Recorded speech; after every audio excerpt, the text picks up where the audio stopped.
Good afternoon, good morning, good evening, wherever you may be in the World Wide Web. Thanks for joining us here on the Giants Blitz, our online chat program here at ChilliwackGiants.com. I'm your host, Tim Amy, flanked to my right by Mike Kelly, former Chilliwack Giant player, now coach. And of course to my left, Mr. Sheldon Todhunter, a coach, trainer, and the head coach of our midget program. Today we're talking about mental health. And of course, Sheldon is going to tell us his own story, his own battles with mental health issues. And I turn to you, Sheldon, and this would be a segment previously recorded. Take it away, Sheldon. Well, it started in about 2010. I'd say about midway through 2010, I started to notice a few changes in me. I was easily agitated, and I'd go through spells where I just felt down. And, they would last for a day or two and then dissipate and go away. But as time went on, I started to notice they'd last a little bit longer. So instead of a day or two, they'd last 3 or 4 days. And sometimes they'd last a week. But I'd sort of just muddle through and tell myself, hey, be a man. Let's get your shit together type thing. And just get through it and say, just move on. Don't worry about it. It's nothing. Don't sweat it. It'll pass. And as time went on, it kept getting worse. And it just kept getting worse. By 2011, I started to really feel lost. I would find myself going through months and months of feeling not good, feeling sad, lonely, inadequate, worthless, to the point where I would hide myself in my bedroom at days I wouldn't go to work. I'd phone up my assistant and say, I'm not coming in today, I've got a meeting, or I'd come up with an excuse not to go to work that day, and then muster up the energy and the courage to go to work the next day. Started finding myself missing periods of work, like I say, a couple of days, or I'd have to just walk away from work the whole time, feeling worse and worse and worse, constantly sliding into this lack of a better term, darkness. Then I started to self-medicate. And what I mean by self-medicate is I had to find a way to sort of deal or get through what I was doing, so I started drinking. First stop after work every day was the liquor store, and if that didn't work, I'd go back and get some more alcohol and eventually drink myself till I was asleep to get to sleep, because my brain was spinning and I just couldn't deal with it. So the alcohol was a way for me to sort of suppress everything. And funny, I was dealing with depression with a depressant. It's kind of adding gas to a fire, one might say. Pretty soon, I found myself really, really not enjoying anything. I mean, I was a coach, and I was finding myself not going to practices. I couldn't deal with people in practices. I couldn't deal with work. Every day was a constant battle to just get out of bed. I'd go to work and I'd train people, and pretty soon clients were looking at me and saying, "Sheldon, are you all right?" I said, yeah, just tired, just really busy, just trying to get things done. Keeping everything internal, not letting anybody know that I was in a lot of trouble. I was in a lot of trouble. So I wouldn't tell anybody about it. Like I say, after all, I was kind of well known in the fitness industry, well known in town. I trained NHL hockey players, I trained AHL hockey players, I trained CFL football players, I trained NCAA athletes, I trained Olympic athletes, and I helped all these people, get to where they were, and not to say I was great or anything like that, but I really took a lot of pride in that, But that was gone now.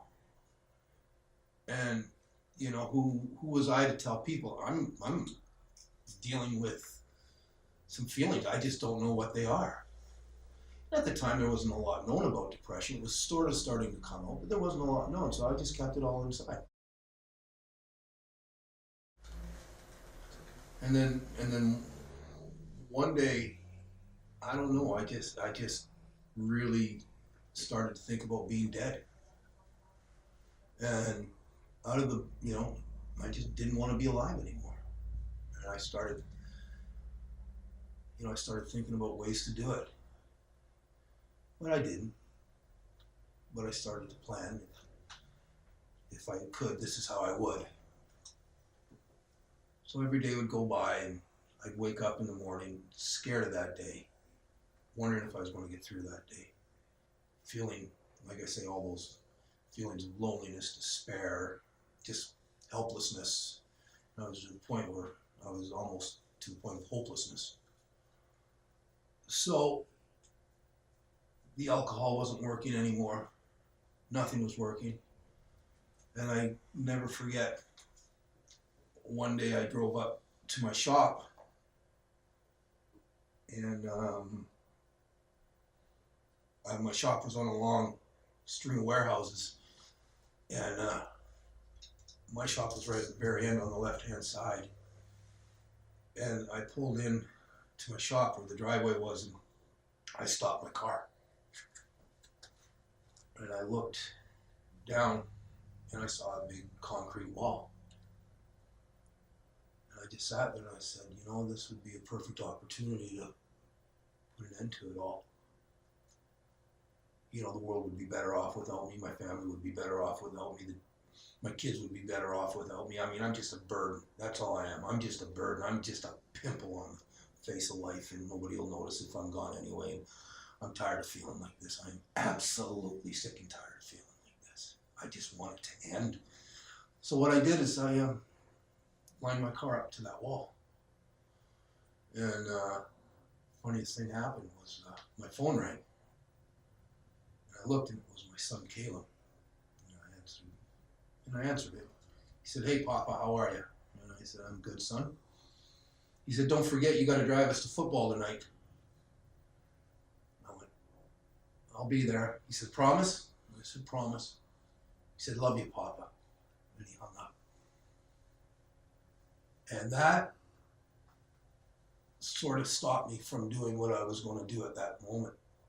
So at that moment, I called a friend of mine who I know. He didn't necessarily deal with depression, but what he did deal with was a burnout, and he had to have some help with that. And I called him up and I said, "Hey, you wouldn't happen to know a good counselor, would you?" So he said, "Yeah, I do, actually." So I got a hold of a therapist and made an appointment. And when I went in there, like I say, I was just a shell. I had nothing left to give anybody or anything. And they give you a test. And this test is you answer these questions, and it's about a 2-page test. And I answered the questions, and I handed him the test, and he scored it. I guess that's what it's called, is a score. He said, "You scored a 52. I said, "What does that mean?" He says, "Well, at a 24, you're in danger. You just scored a 52.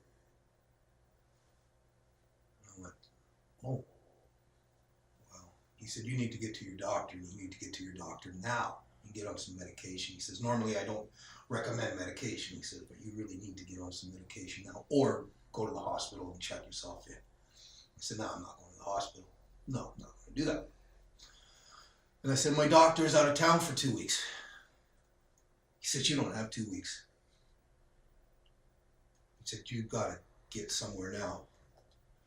So I went to a walk-in clinic, and the doctor took me in there, and they were asking me questions, and as they're asking me questions, I saw her writing, and on her page I saw suicide.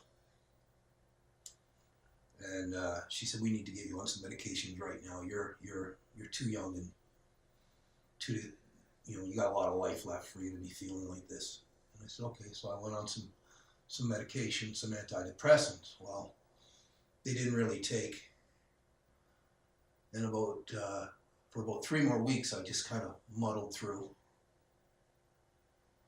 with all these feelings of ineptness and loneliness, and it was just being stuck in the dark. I was just stuck in the dark. I just had no light in my life at all. So I just sat on the edge of my bed for about 4 nights in a row, and I just sobbed uncontrollably. My brain was spinning inside my brain. My brain was just going around and around and around and around. And I can remember things like, Sheldon, you're a loser. Sheldon, you're better off. Dad, the world's better off without you. You just need to just do it. Put everybody out of their misery. Get lost. Just go away. And after about the 4th night of constantly sobbing on the end of my bed, I decided, yeah, I'm going to do it. Well, there was somebody over at my house because they were worried about me, and I just sort of told them, hey, I'm going to do what I'm going to do. Thank you, but I'm gone.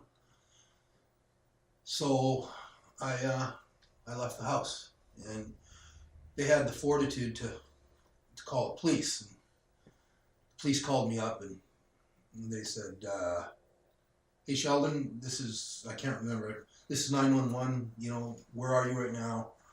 And I basically just said to them, hey, thanks for the call, but too little too late. Just let me do what I want to do. Well, I guess they had put some sort of a trace or a track on my GPS on my phone, and they intercepted me on McCallum Road in Abbotsford. I'll never forget. There was a row of units behind me and a row of units in front of me. And a couple of units rolled up behind me after I'd stopped my car in the middle of McCallum, and they asked me to get out. They asked me, are you Sheldon Todhunter? And I said, well, I think, yeah, I am. He said, you having a bad day? I said, well, duh. I was having a really bad day. And they said, on your knees, Sheldon, we're here to help. And I said, no. They said, Sheldon, we're just here to help, on your knees. I said, no. And by now there was several police officers around me. I said, if you guys aren't going to let me do what I wanted to do, one of you are going to shoot me tonight. And I did my darndest to get shot that night. But they didn't shoot me. They pepper sprayed me, tasered me, got me under control, and took me to the hospital. And they decontaminated me from the pepper spray and the tasers. And they had a guard on me. They had 3 officers on a guard, and I was handcuffed to the bed, and I was placed on involuntary admittance under the BC Mental Health Act, which is, if you're a danger to yourself or others, they can admit you to the hospital whether you want to or not. And they took me upstairs to what they call the decision ward, and put me in the solitude room and put me on a suicide watch. I was there for 5 days. I don't even remember my first interviews with my psychiatrist at the time. I'm so lost. All I remember is just being empty, lost. By now I cried so much I think I was actually out of tears. I felt like I was crying, but nothing was coming out of my eyes. And eventually they moved me down to the psych ward. They experimented with medications to try to get me balanced again. What most people don't realize is there's no science to these medications. It's a hit and miss, and they just hope that these medications work. So they had me on my medications, all antidepressant, mood stabilizers, and whatever else they called them. And after 3.5 weeks, they had to release me because they can only hold you for 30 days on the involuntary admittance, BC Mental Health Act. So after about 24 days, I think I got out. But didn't get any better. I came out and I was afraid. whew, I was afraid. I was really afraid. I was scared because I knew I wasn't feeling any better. I was heavily medicated. I just sort of still lost walking around like a zombie because the medication is just keeping me level. So the medication just keeps you there. So after about a year being on heavy medications and not knowing who I was anymore, still self-medicating on top of the medication I was getting, I tried again. There again, I was successful. Thank goodness. By the mercy of God, I'm still here. So, I tried twice, and I said, well, something, maybe I'm not supposed to be dead. I've tried basically 3 times now, and I've been interrupted twice, and the one time I really got a chance to do it, it didn't work. So maybe I better start figuring things out. But it was still tough. I ended up losing my business, losing my house, my home. I spent 4.5 months homeless. Just me and my dog living in my truck. It really wasn't that bad, to tell you the truth. It kind of gave me a lot of time to be on my own. A lot of tranquility and solitude. Started to figure things out. See, what I had been doing is I've been trying to fight this, and you hear terms like you got to fight, you got to battle this, you struggle with this, and you hear terms like that. And the one thing I really had to do and figure out was I had to learn to deal with this. So by dealing with it, I had to start to understand it a little bit. So I went off all my medications because I thought, something, I'd rather feel bad than feel nothing. I'd rather get to know who I am again than feel nothing at all and go through life like a zombie. So I started to try to figure this out. Okay, why do I feel like this? And what makes me feel like this? And all those bad things I say about myself and say to myself, why do I say these things? Why do I feel like I feel? So I had to, number one, start changing the way I thought about things. So what I had to do was sort of separate myself from my illness. And by separating myself from my illness, now there was a separation between me and what was going on. And I had to realize the fact that it wasn't me that was making me feel like the way I felt. It was the illness that made me feel lonely, sad, inept, helpless, hopeless, full of despair. That was the illness. And I had to understand that was the illness, that wasn't me, it wasn't Sheldon. So I found a place to live. I had to start to do that. That's the first step. I found a place to live. I got into a home. I got into a house. And then I started to sort of rethink everything I was doing. I started to talk to myself. Every time I started to feel the darkness, for lack of a better term, to come in, I'd talk to him. I'd say, you're not going to get me this time. I know you're coming. I can feel you coming. I'm ready for you this time. So what I did is I started to just separate myself from that. All of a sudden there was a couple of days where, I'd have a couple of pretty good days.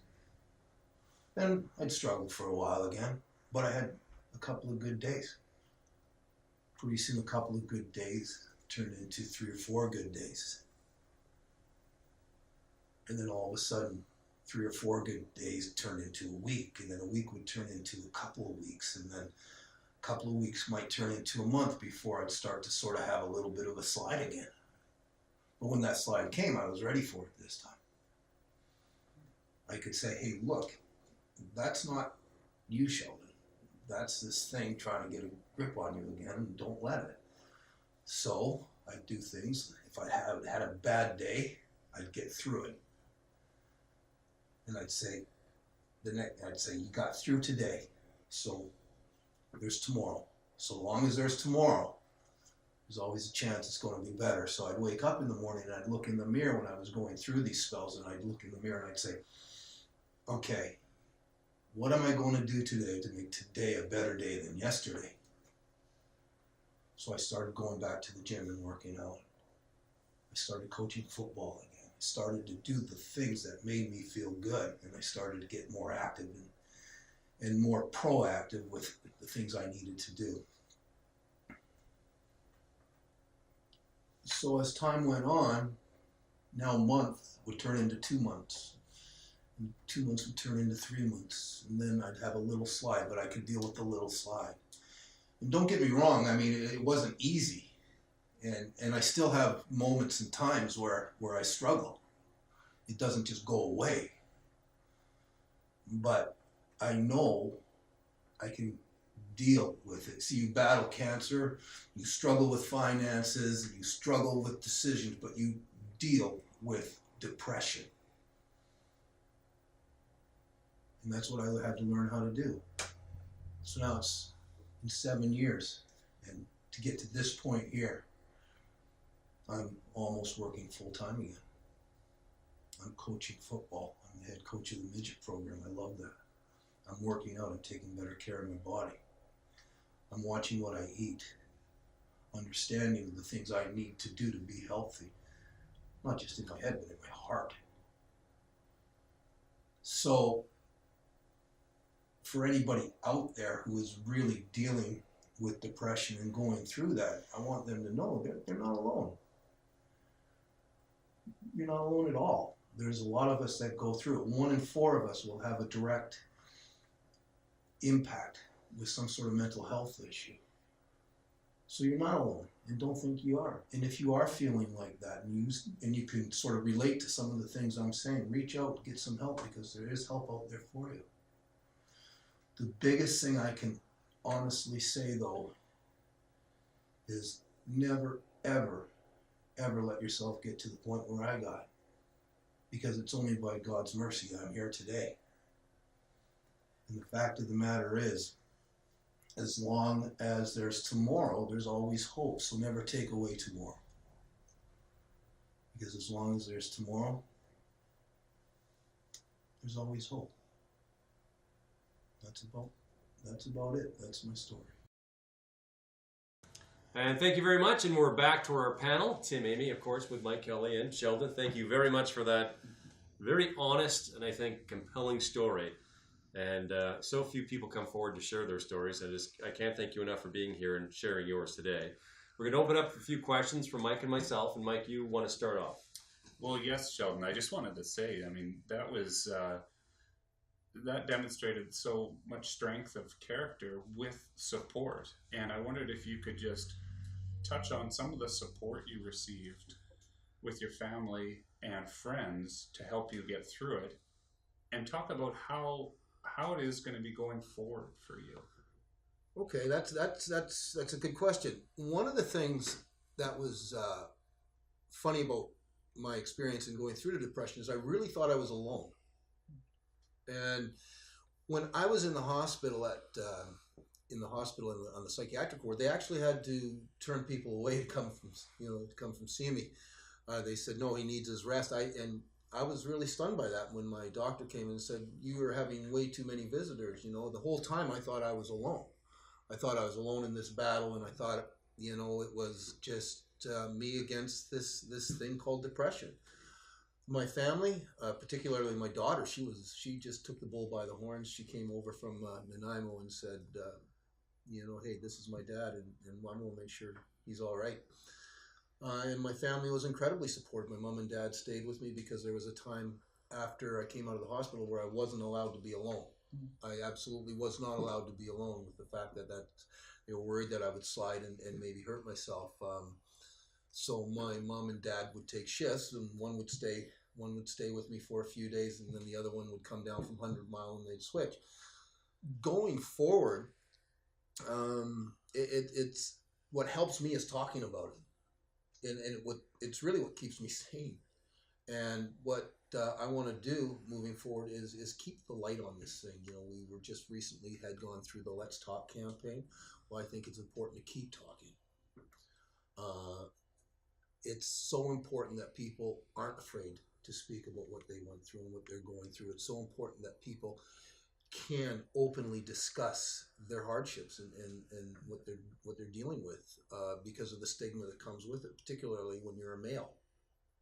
As a male, we're supposed to be strong and nothing's supposed to get to us. Well, it does. And moving forward from this point on, I had to learn to, like I say, deal with it, learn how to cope with it. But the biggest thing that helps me is to actually talk about it and help people with it. And that's what keeps me going. In your capacity as the midget Giants head coach, you're dealing with teenage boys, 16 to 18, who are going through lots of changes in their life, and it can hit on especially hard sometimes in those tough teenage years. Do you think your background is going to be able to open up channels, not just specifically with the mental health issues, but just some of the challenges in general of coping strategies of any kind of hardship that a guy might be going through? I do. I really believe that unless you've been through it, it's hard to talk about it. And you know, young people are very intuitive, and they pick up on things, and they appreciate honesty. I'll never forget, there was one time when I was the DC for the midgets with under Mike Dirksen, where I told my story, and the kids were absolutely astonished.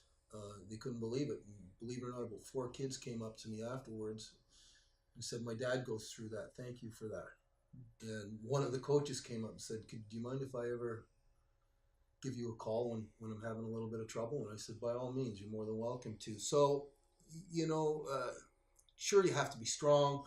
You have to really give good direction and stuff like that. But, we're all human. And I think it's good for kids to know that we're all human and we all have our chinks in our armor.